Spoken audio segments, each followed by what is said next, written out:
saiki isih kelingan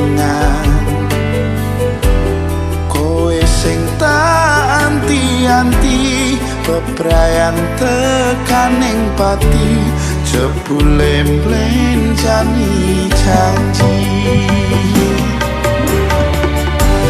kabeh iki mergo kahanan ben iso nutupi kebutuhan aku kerja esok sore nanging kowe sambat wae jaremu kalungan kere opo pancen wis nasibku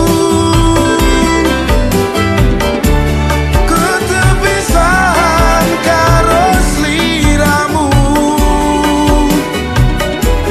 jaremu arep nampa apa anane nanging nyatane tresnaku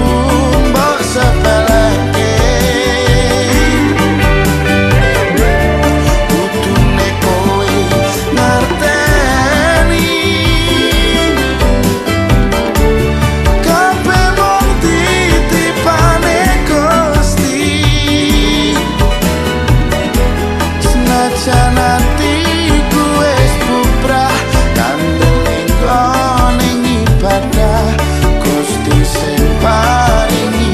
berkah senajan balungan kene ora kendung nyambut gawe senajan dalan ra alus sing penting wani